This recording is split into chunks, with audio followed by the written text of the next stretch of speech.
more fresh start servers. Thinking, well, it's a bit funny because Jared's got characters in a fresh start server, and you have characters in a fresh start server, but they're different fresh start servers. So I'm not really sure what one I'm going to go on. But yeah, there's Angerforge PvP on NA and Jindo PvP on EU, which I think is where Jared made his character. So interesting enough. Of course, leveling up is really, really quick with that 50% XP boost.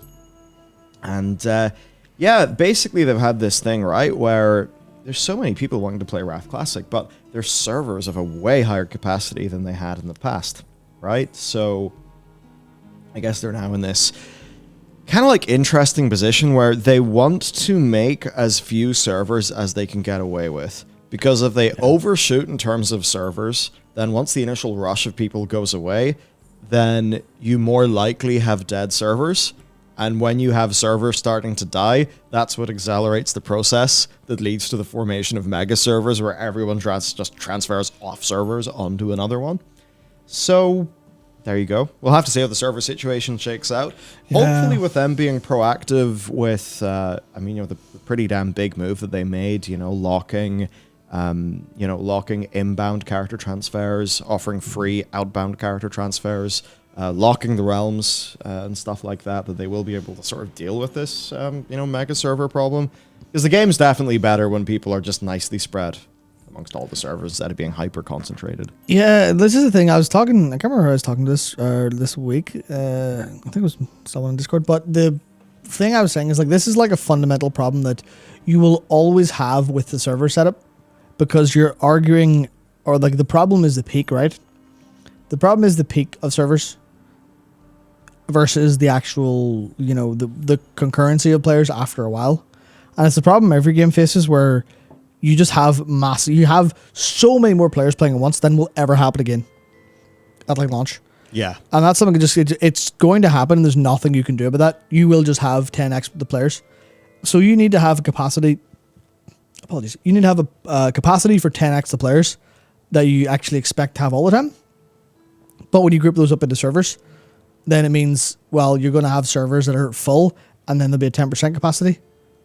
And then you've got a load of servers at 10% capacity, and it is different, right? Yeah, not really. That hurt New World. Yeah, that completely like ruined New World, because that's the thing where those servers needed that, like, they built around that kind of server community and the idea of the economy working there. But it just kind of doesn't, because that's literally how it works. I think their servers had like a cap of 2,000 characters or something, so they added like loads and loads and loads of servers, but then the peak players went away, so then loads of their servers were unpopulated and the economies exploded. Yeah, the only way to solve it, I guess, is to just shuffle after.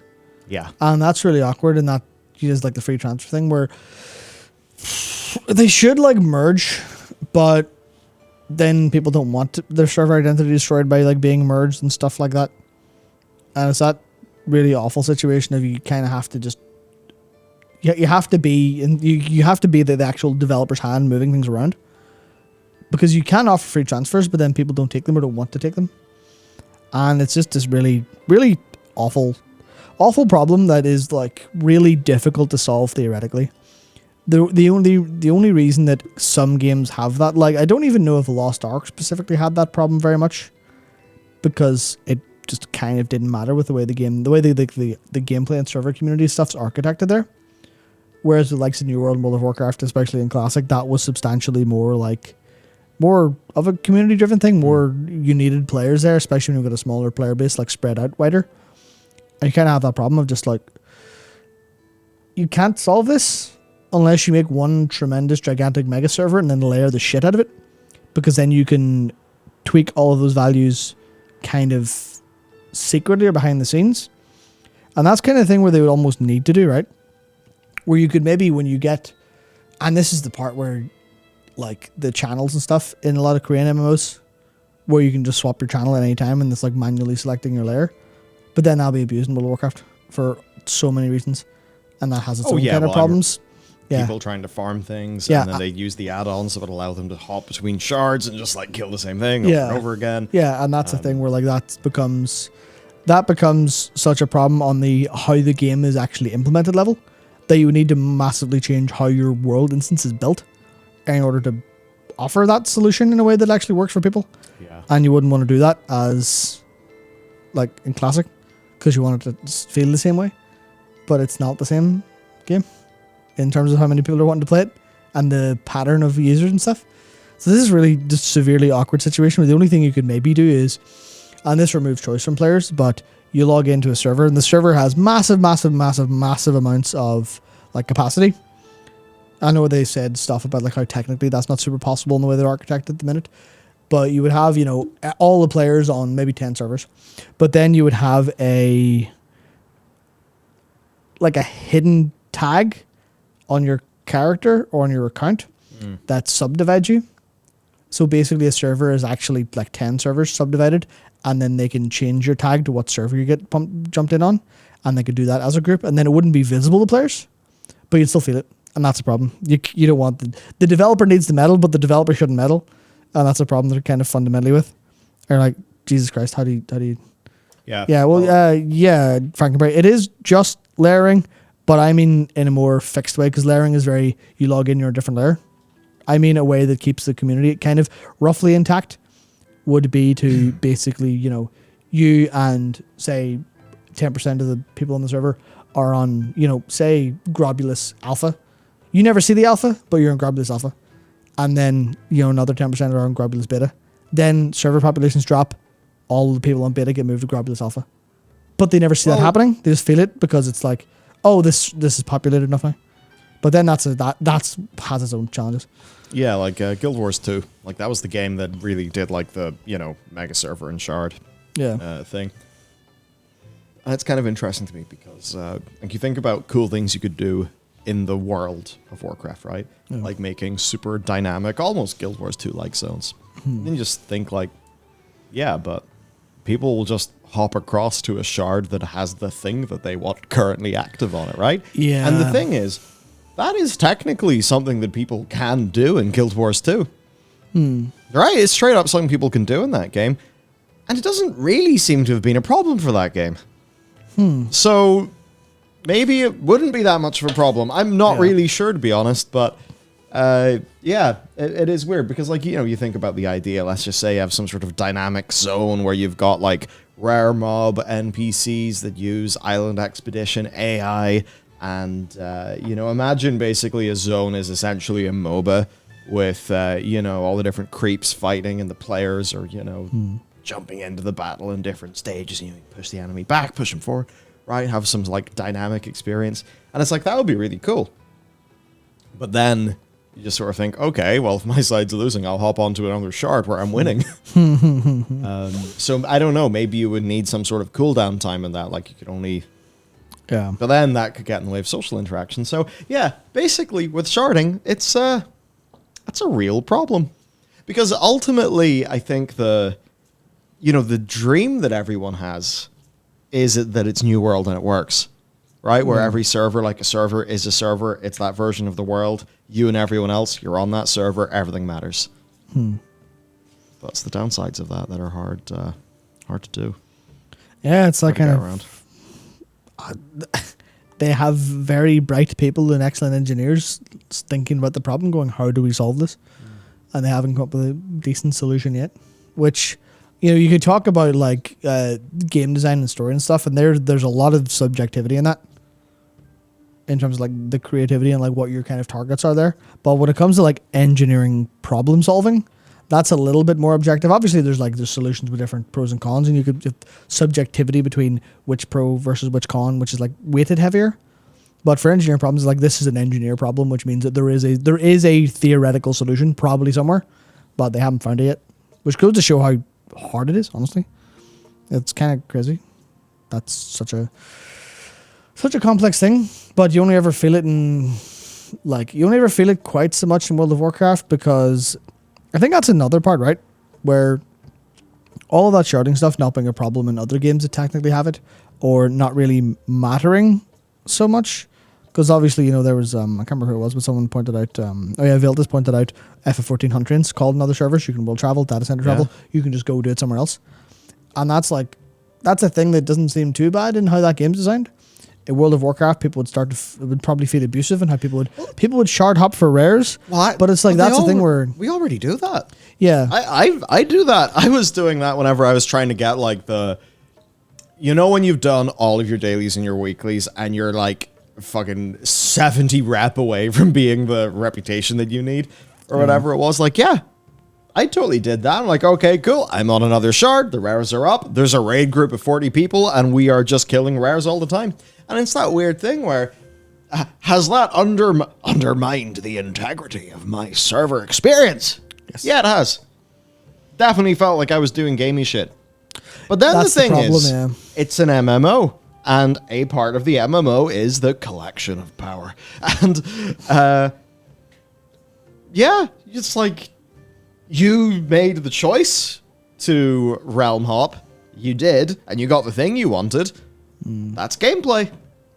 Right? Yeah. So that's like the other flip side to it, It's like if we are willing to take that downside, right, of which we're already taking in terms of rare farming and stuff. It's like if we're willing to take that downside, then if we no longer are worrying about that and, we're afraid of that, so we have some like weird fear-based design, then what's the cool shit that we could do if we weren't afraid of that? And maybe that's more along the lines of where we should think, because perhaps you always use the term kusoge, right? Where it's like, shit game, but it's fun. It's like, a 7 out of 10, but one that feels like a 9 when you're playing it.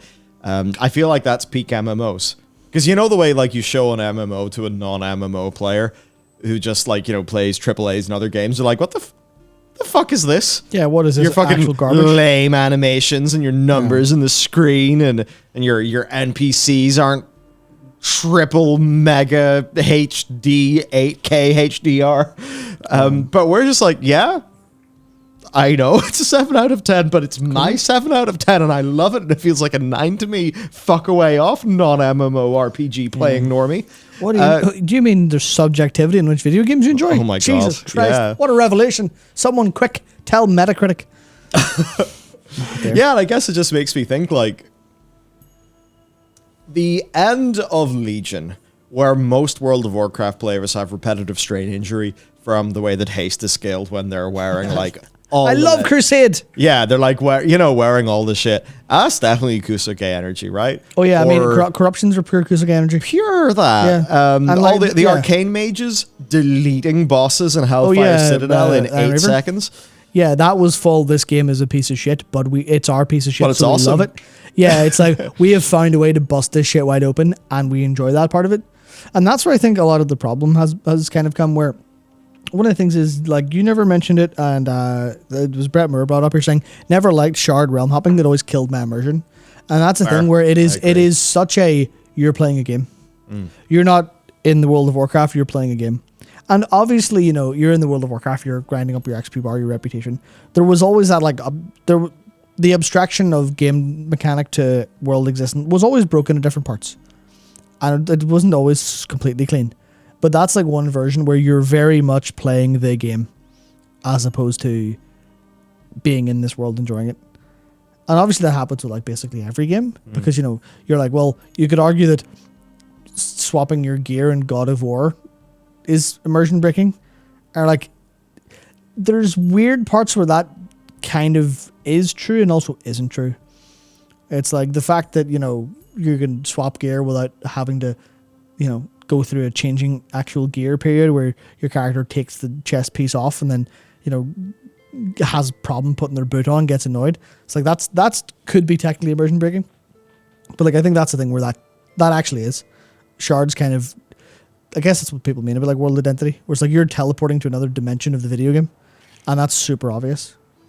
And that's the thing where like that, obviously it happens in other MMOs, but it's like, it would be better if it wasn't there, because then you would subjectively and likely subconsciously have a stronger sense of the world actually existing, as opposed to you see through the world and see the code running underneath, which is, I think it happens in a lot of video games.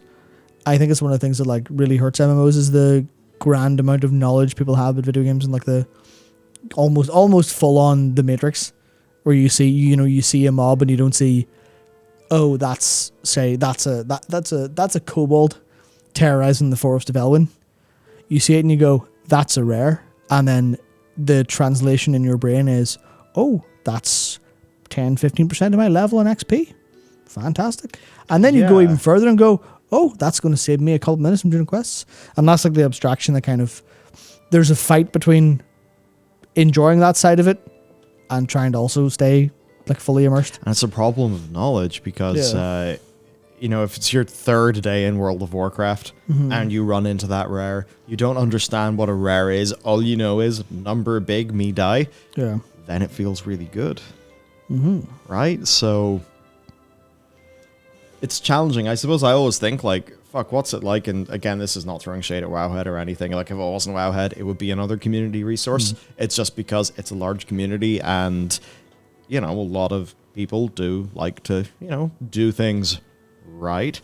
But like, what is it like designing a game knowing that, you know, knowing that it's going to be experienced in, and this is what Ian was getting at in that interview when he started talking about, you know, there's game 1 and there's game 2.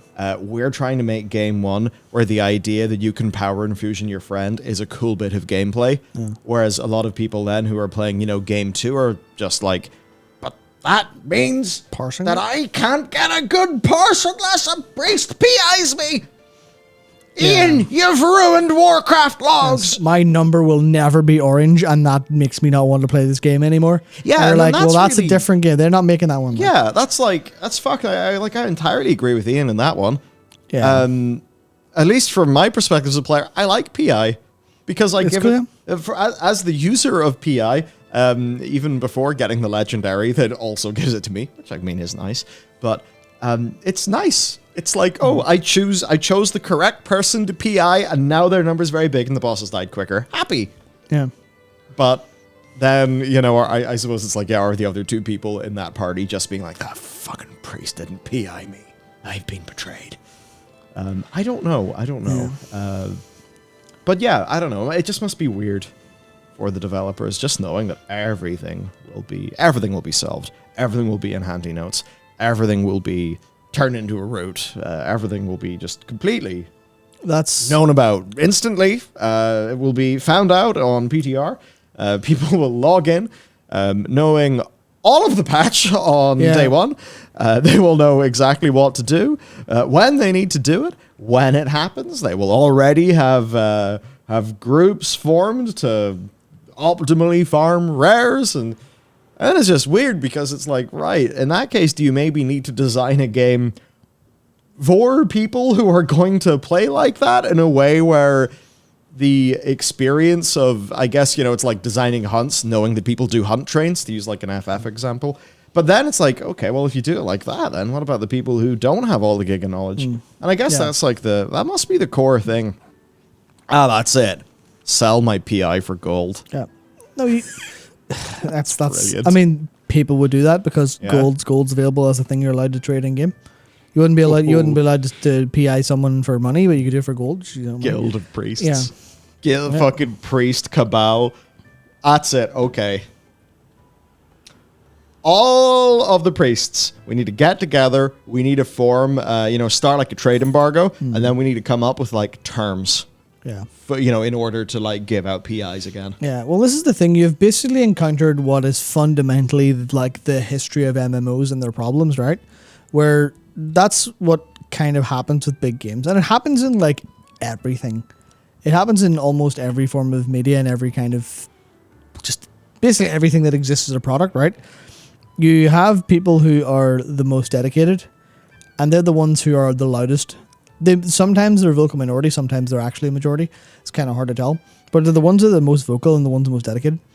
So you start to move to, react on their feedback and make the thing that's better for them. And in some degrees you go, well, that's fine. That's taking feedback from your product and making it better.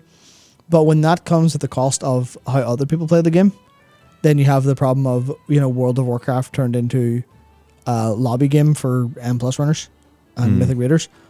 And that's clearly not how it's not completely true in any capacity, and they're taking active steps in Dragonflight to push back on that and pull away from how Shadowlands felt in that way. But that's a case where that is just fundamentally a really hard problem to avoid.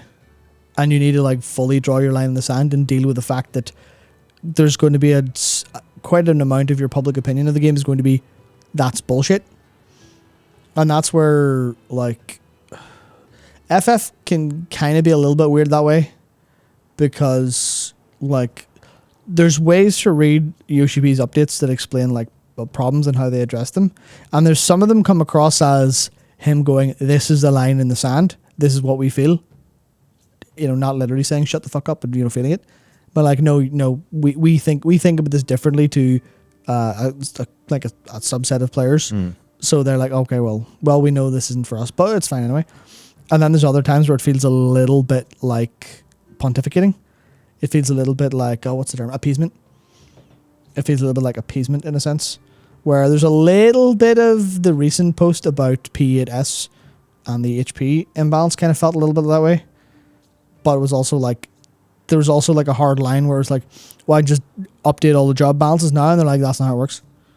Yoshi P's like, no, our actual pipeline for doing this is we balance the jobs and then we make the fights. We don't rebalance jobs around one fight. And then there's also people going, well, look at the fucking parses, dumbass. Machinist is garbage, no one's taking them. Fix it. And it's clear like that's another problem for them to solve. But it's clearly not like, it's they do things differently. And that's kind of like that's the problem, where sometimes you end up just catering to a vocal minority accidentally, sometimes subconsciously, sometimes otherwise, because their feedback is good and like they argue their point really well, but there's no one to like push back and say, hey, maybe that would be kind of bad. And that's the thing where that's where I was really appreciative of Ian saying we make game 1, not game 2. We're making the game where people like PI their mates and go, oh yeah, well, you're doing the most damage, you get PI because it'll help us kill this boss. Or, right, you do the most damage, but we actually need to hold PI for this segment because we're struggling with this burst window. So we'll PI there. And these are hypotheticals, of course. And then we'll actually PI there. And him saying that makes sense. Steal all my R Raid Shadow Legends codes. Yeah, all those we get. But that's the fun thing about just... Yeah, CBU3 notoriously listens to JP community foremost. Yeah, Machinist has never been on the radar because zero ping in Japan. That's another thing. Where it's like, you could be going, oh, you're listening to people who are like turbo rating and turbo like super obsessed when it comes to like the Machinist, the ping issue for players playing above 100 milliseconds. You could say, well, that's just listening to, you know, unreasonable people complaining. Or you could say that's a genuine, obvious problem. And I obviously said on the latter side of it. But that's the fun thing of just like, you have to actually know what game you're making and then make that game and keep making it. And that's what they're doing. And they are at long last generally taking a bunch of feedback in the direction of, hey, let's make Dragonflight a little bit more for the players that maybe only got like disillusioned enough to get loud and annoyed recently. But we recognize that we've, you know, not done a great job for them recently or for the last while. They have just like a little plot line of Porter Gage's tweets. Yeah. And it's like, are they vaguely positive or vaguely negative? Can we move that up by paying attention to the lore and the world and the characters? Can we do that? Is our lore happiness brain chip that we've installed in Novel going up or down? It's funny that, because I feel like for... like in the past, like way in the past, you know, before this live game and everything has a battle pass era that we're in right now. Oh, I hate it's like passion. It's that really weird thing. If you know, I feel like developers are just kind of like, yeah, we're going to make a game, and it seems like an awesome idea. We'll just go do it then. Okay, we've done it. Yeah, feedback. Like the feedback loop wasn't like that, and it's one of those things where it can be hard to tell what feedback to listen to when there's just so freaking much of it, right? And it's also from people who are like, you don't know, and this is something I grapple with quite a lot because I am extremely opinionated and I would very much like World of Warcraft to be one way.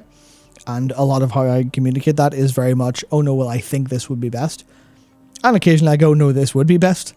And it's like, well, you know, you run it through the lens of for me. So how do you take that in like comparison to, well, how much would Blizzard look at like, I guess my player profile and go, well, not literally me, but like players like me and go, well, how much budget do we put towards them? Versus, how much budget do we put towards, the Mythic Raiders? How much budget do we put towards the people who really just love like farming rares in Korthia? We've increased the role-playing budget to $25, and we've put that one NPC in the inn. Yeah, I mean, that's the thing where like that was a very small change, and I saw people online like react really positively to it. And then, to be frank, guys, like, well, they're online World of Warcraft RPers. They're clearly really hungry, so even the tiniest morsel will like feed them. And then I said it in person to Jared yesterday, and he basically nearly exploded out of his chair with joy. I'm like, he was a few pints in fairness. Yeah, he was. But that's actually a really big thing that they never got anything because they were quietly off in the corner. Yeah. And now they get a little bit of love. They're like, this is what we wanted. See, that's the thing. Unlike Final Fantasy XIV, World of Warcraft does not have a underground explicit nightclub scene. Yeah. Maybe that's what Blizzard needs to do. Yeah. Yeah. What debauchery will be gotten up to in that Valdrakken Inn? Plenty. I wonder. Absolutely. So yeah, I don't know. I suppose just interesting thinking about the environment games are made in. Yeah, I very much. I'm for the most part. I'm always an advocate for, and this does mean you get shit games sometimes, but I'm always an advocate for fire a load of people in a room. Don't literally lock them in there, but metaphorically lock them in there so they don't have any, like, they've no influence from the outside world on what they're doing. I just tell them just reach into the depths of their souls and make whatever they think is cool as hell, because I see a lot of, I see that manifest a lot of times in games, and they're what I like most. And I kind of dislike hey, some of them are great, like God of War. I'm not a massive fan of the game, but Ragnarok looks fucking fantastic in so many ways. And I am sure that's absolutely full of soul and a really core, good emotional core with Kratos and his son and all the stuff that they're going through. But like a lot of games I just find soulless. I'm just like, why'd you make this? You made this to be a genre entry, or you made this because you had a vague idea and wanted to make money off it, as opposed to someone sat down and went, I feel this. Like Can I have other people feel it? Ubisoft franchises, like Aiden Pierce's iconic cap and scarf, yeah. Right? It's like, you see that and you're like, the passion that made World of Warcraft exist in the first place, I don't think that's present in Aiden Pierce and his iconic cap. Yeah. That's from Watch Dogs, an Ubisoft franchise. Yeah. That wasn't in the era of a Ubisoft original, which they call everything now, even though nothing they make is original. Oh dear.